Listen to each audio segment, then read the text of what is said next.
Well, this one hits home with us running a family dealership, and we're going to get into that in just a little bit.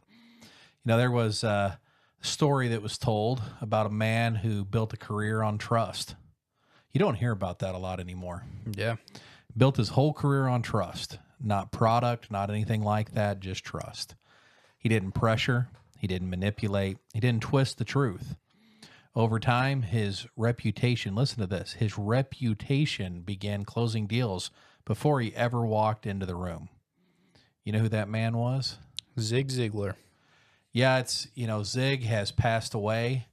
If you have never heard any of the Zig Ziglar, I would highly recommend. He had great leadership and several different courses that you could take. And I got to see him back in the early 2000s toward the end of his career, got to go see him live. It was him and his daughter. And I know his daughter's still doing a lot of that. But he had a powerful, powerful presence. And it was one of those that when they were having you hear a lot like John Maxwell, he has that same kind of a presence. But with Zig Ziglar, he was the number one showstopper, right? Everyone wanted to go hear Zig Ziglar, and it was based on his reputation. Yeah. Yeah, and that is super impressive. Like Travis mentioned, it's not something you hear a whole lot of nowadays, where I feel like trust is fleeing a lot of people's minds. It's hard to trust anything with the rise of AI and all kinds of stuff. There's a lot of stuff that even if you see a video or see a post online that used to all at least be a real video, now a lot of times they're not. So I just think trust is probably diminishing in a lot of people's minds. So I would say if you can go the extra mile to build trust with people, it's going to go a long ways. So talking about selling without manipulating, we're going to go through our framework here. Number 1, truth builds trust. Number 2, pressure destroys long-term relationships. And number 3, serving closes better than pushing. Yeah. So we'll dive in a little bit on the first one here. Truth builds trust. Now, most people can feel, if you're in a situation you're getting sold to or someone's trying to push you to do something, manipulate, you can usually feel that. You can feel it with the pressure or maybe the way someone's exaggerating something, the desperation that they're saying it. And once that trust is broken, it's really hard to ever get that back. A lot of times people's mind, they just lose the trust with you. They're not going to, you're basically all credibility is lost, I would say. Oh, yeah. And most people do not like to be sold to. But what's really odd is the buying experience. Most people are very excited about buying and getting something, but they don't like someone coming in there and saying, hey, let me tell you what you need. Yeah. They don't like to be sold to. Something you said there, you were talking about the rise of AI, and we're talking about selling without manipulation. I know this is kind of the flip, but can you share just a little bit about the situation you had at your store where it wasn't you selling with manipulation, but you had someone trying to buy from you using manipulation, and even the safeties of the IDs and things that came in? Can you share a little bit of that? Yeah. So long story short, we had someone that called and wanted to do a credit application on a tractor. They were from a nearby state, but they said they had a farm in Oklahoma. And so everything that they said checked out, said that there wasn't a dealer in their area, which also checked out. And so they said we were one of the closest places that we had what they were looking for. They were going to finance this and they wanted to go through a business, which is not uncommon for us. And so the guy, we have to ask for the proper things that we need, a picture of his ID, all the business information, and we run the credit application through over the phone. Everything goes through quickly. And this guy initially told us that he was going to come in person. Now, there's 2 ways we can go about it. You can either see them in person or you have to verify them by a video call, and they have to show their ID they're holding up their ID so you can see their face and make sure that it matches their ID. And then we screenshot that video call, so we got proof of that. So initially the customer said that he was going to come in and pick up this tractor that he's wanting to purchase. And so we thought, okay, we can get the paperwork ready. Don't have to submit anything yet, but once he comes in, then we can, once we see him, verify everything's good, we'll make sure we get all the paperwork done at that point and we'll actually see him and verify. Well, then this guy's story changed. This was all on a Friday, okay? And so this guy said he was wanting to come in later and pick the tractor up. Then his story changed and said he was going to see if we could get it delivered to him. Well, didn't want to do that. He was in like a super big hurry too. Didn't want to do that. Wasn't going to work out. It just started getting a little iffy. Now, I will say people's patience has gone downhill across the board. So even seeing someone in a big hurry, that's not super suspicious because it just happens. And sometimes in the ag world, that everything's in a timely manner. So you got to strike quickly. So anyways, back to the point of his story changed. Now he was going to send somebody else to pick it up. So at this point, we said we're going to have to do a video call with you. Like I'd mentioned, where you get a picture of the ID. And so he started getting real defensive and said that he owns a company that does X amount $1 million a year and that he shouldn't have to deal with this. And it just started getting super hateful with us. And so then we get to the point where he said, no, just forget it. And so I'm like, okay, we're not going to. You started feeling manipulated. We started feeling manipulated. Yeah. And it was real weird. Like it just felt bad. Just think now, really it kind of made us feel a little bit bad. And the sales guy that was dealing with him to think, man, we made this guy that mad. He's really just kind of went off on us there and how that turned so quickly.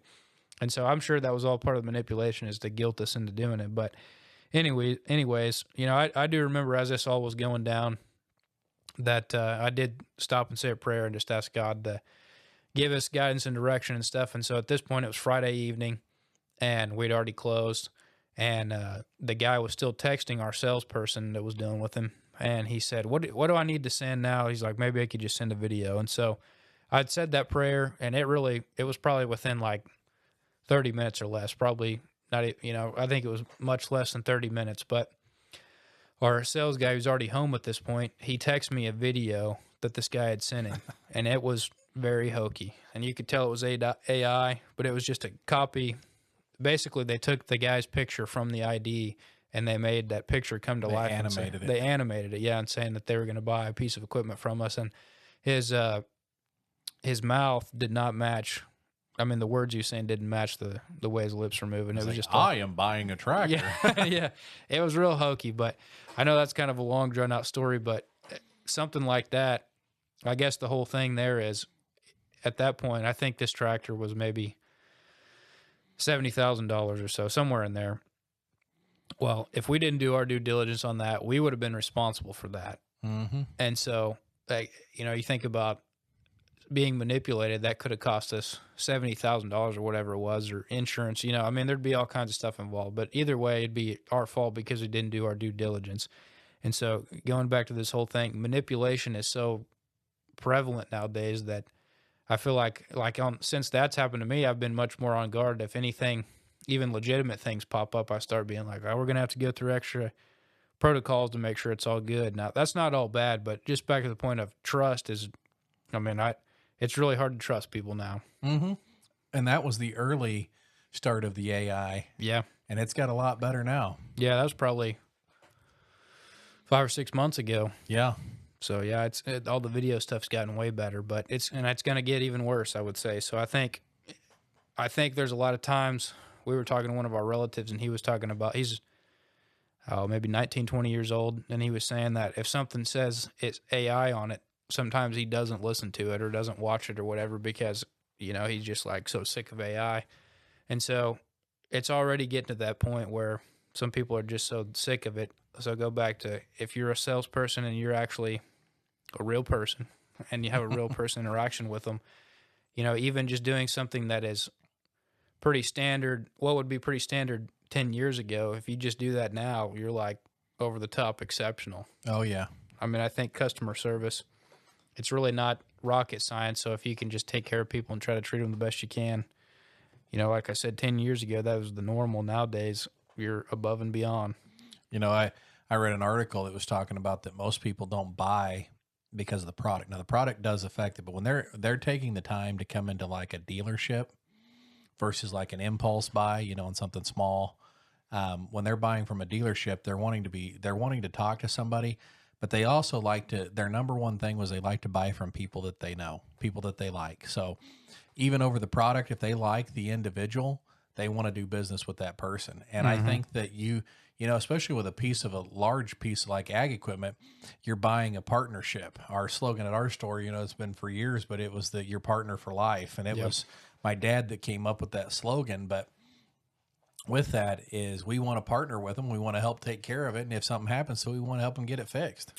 And as Travis and I were preparing for this, we talked a little bit about a big thing about the business that him and I are both in is we do have to build credibility and trust with somebody, because I know some people, you think of sales like, you think of the stereotype of a used car salesman. That's kind of the one I hear, but like or somebody, whatever product, service, whatever it is, that if they can sell it and never see you again, then, it doesn't really matter to them if they rip you off, because they're never going to see you again. In our cases, we got stuff that people are going to use for a long time, and it's going to break down. And so we have parts and service departments to back that up. And a lot of times that's what matters more than the actual product, is that you can support it after the fact. But back to the point of, we can't just, I guess our sales experience, we were trained like that, where you can't just sell and then say, see you later. You got to build trust and credibility so that you can help them after the fact. Yeah, absolutely. That person wants to know that when they're in need, you can help them get it taken care of. And that's the difference. Even if you're not in our Tulsa area or the Pryor area, and you can't get to us, make sure when you're buying something, you want to be buying that from somebody, it's going to help you take care of it. And I've heard of people that do not buy them. Sometimes even if they price something from us and they go buy something, they may, I think of an example of, like, there's a lot of, if you want to say, Chinese companies that are building stuff super cheap, attachments or whatever. I've heard people that they'll buy something cheap, and then they can't wind up back at our place anyways. They're like, well, wish I wouldn't have done that. Yeah. So, I mean, it happens. I get it. But a lot of times stuff like that is, if it breaks, you don't have no one to help you. And I think people realize the value of that after they learn the hard way. But back to building trust. I mean, people, a lot of times, they don't want like a perfect salesperson or a smooth talker or somebody that, one thing my dad told me, I mean, I'm an honest person as it is, but I know he stressed the importance that if you don't know the answer to something, don't just make something up. Just tell the person, I'm not sure, but I'll find out for you. And I think people like hearing that. Sometimes they may not even care about the answer to the question that much. They may just be testing if you're going to lie to them or not. I mean, that kind of stuff happens, but just being honest with people. And I mean, you're not going to know the answer to everything. So if you don't, then just take the time and show the effort that you'll find out for them and get back with them. That's huge. Yeah, I agree. Let's talk about pressure destroys long-term relationships. Yeah. What do you think when you hear that? Well, I think that it ties right back to what you were saying there about the trust. If people don't feel like they can trust you and you're in there pressuring them, how I like to look at this, and we're set up differently with the dealership. And Tyler's already brought this up. We sell to people. We want to find the piece of equipment that fits their needs. And sometimes the customer comes in, they want to buy the cheapest piece. And we say, hey, look, for what you're mowing, you need to buy something bigger. And they might feel like they're being sold at that point. But we're wanting them to have the right product for their lawn. And sometimes they come in, want to buy too big, and you're like, look, this is what you need, but we'll be glad to sell you that. And part of that is because we're trying to meet their needs, not meet our needs for selling a piece of equipment. It's about the customer. Yep. And when you put that pressure on, I think every one of our listening audience out there, nobody would say, man, I just love when people pressure me. I can't even imagine. You're in line, some guy's honking at you. What do you want to do? You want to get out and drag him through his window. You have to have a little prayer up there in your driver's seat. Yeah. But when people put the pressure on, it's usually not a good thing. Yep. And that's when people really feel like they're getting sold to. It's not really, doesn't feel very natural. Doesn't feel like you're just having a conversation with the person. I mean, I know a lot of the sales processes, the better that you get at it is the better questions you can ask to make sure you point at. Travis mentioned someone walks in and they're looking for a lawnmower.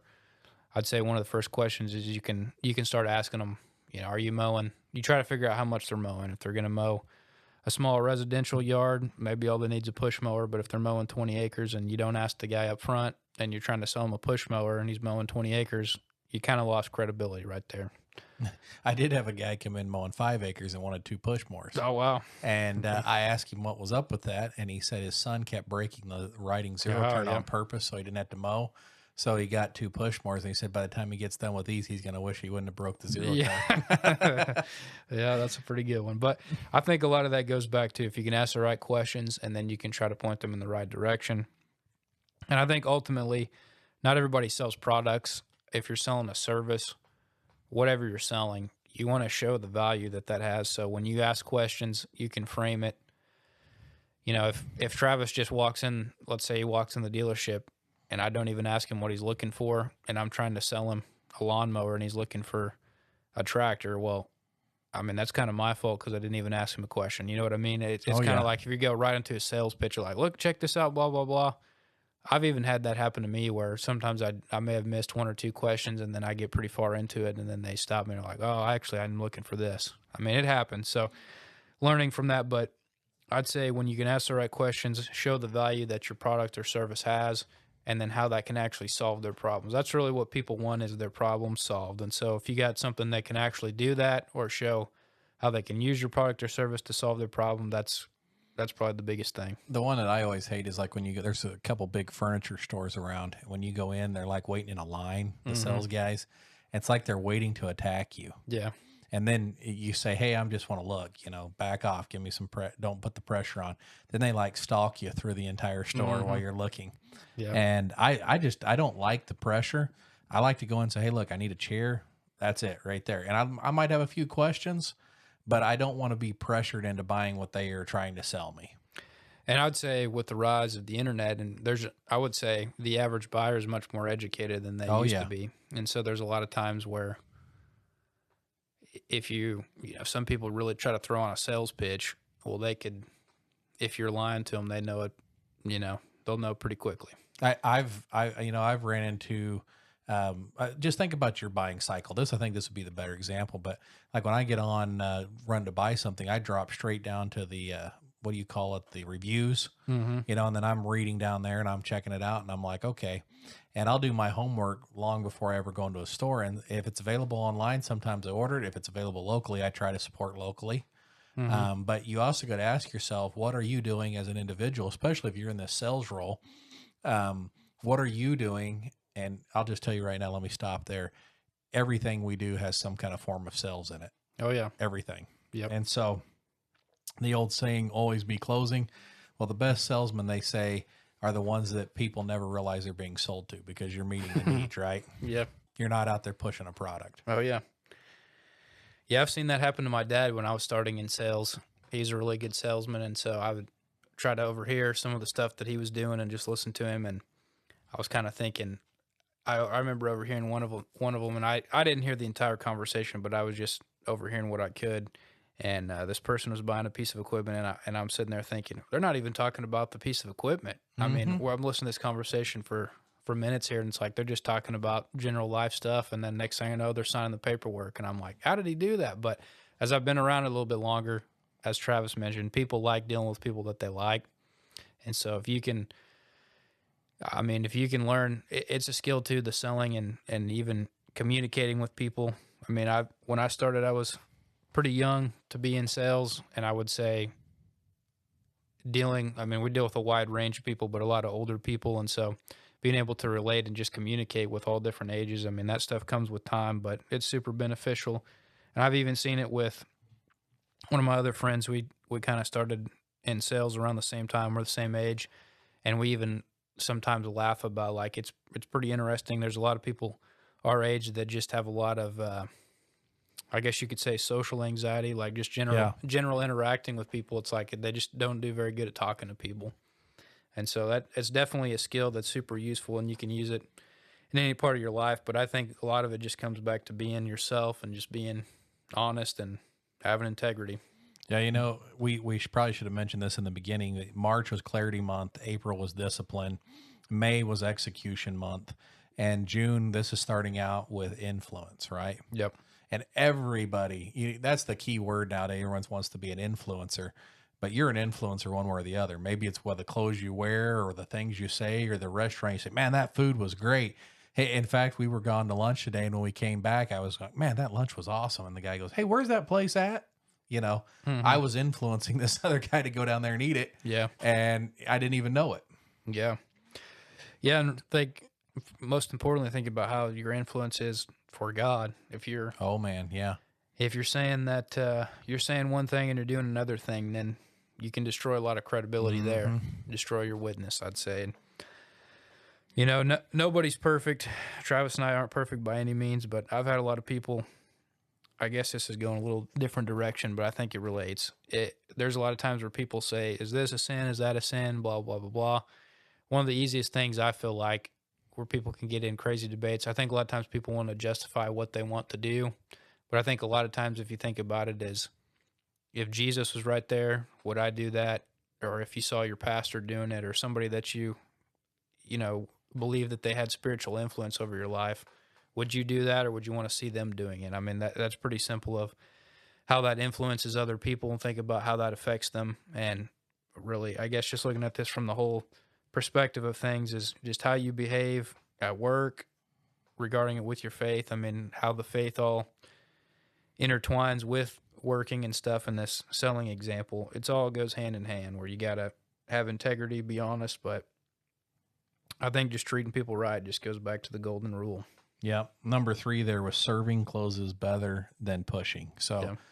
I think that's exactly what we were talking about when you say, hey, how can we help you? And then you tell them this is what I think would be our best solution to fit your needs. And then the biggest key here in selling is listening. Yeah. I hear a lot of sales guys, they get nervous and they start talking and they're like, oh, no, this thing has these great tires on it. It has this, and it's like, the guy's just trying to look at the product for a minute, let him breathe, let him think about it for a second, and then say, hey, tell me about what you're needing. And then Mm-hmm. that's answer his questions. Don't push it on what you need to sell. Yeah. Yeah. And think about, go from the perspective of how do I get something from people to Yeah. how do I help people make the best decision? Bingo. You got it. And that changes your tone. It can even change your posture. It changes your confidence, all kinds of stuff where you're not like, I think a lot of times when people talk to a salesperson, there is a lot of stereotypes involved. And so they just keep thinking like, this guy's going to get one over on me. And that's not really, you don't want to try to have that mentality because it's just going to be you may win one negotiation, but you may never see that person again. So that really doesn't build much trust or credibility. And ultimately it's really not serving someone like we're talking about. Serving is going to do a lot better than pushing someone into something that they don't really want to do or don't really need. Yeah. And that's listening first, understanding the needs of the customer, and then helping them solve their problems. And the key word is honestly. And I think people can tell when you really care about them, when you're really trying to help them. They can tell that, and they can also tell when you're just trying to close them too. So, Oh, yeah. yeah. But I think this pretty much sums it up. The best salespeople don't feel like salespeople. Yeah. They feel like trusted advisors. Yeah, because you're like, I want to go down. Oh, I got to get a lawnmower. No problem. I'll go see my buddy, Yep. down there at the tractor store. Yep. Exactly. So, relating this all to the faith, business, and legacy, we want to hit that every time just to make sure we kind of straighten that out and make it pretty straightforward there. Those are if you're first time listener, faith, business, legacy, family, and faith tie together. That's our strategies for success. So that's the name of our show, and this is how we get there. So faith, speak the truth without compromise. Yep. And then business.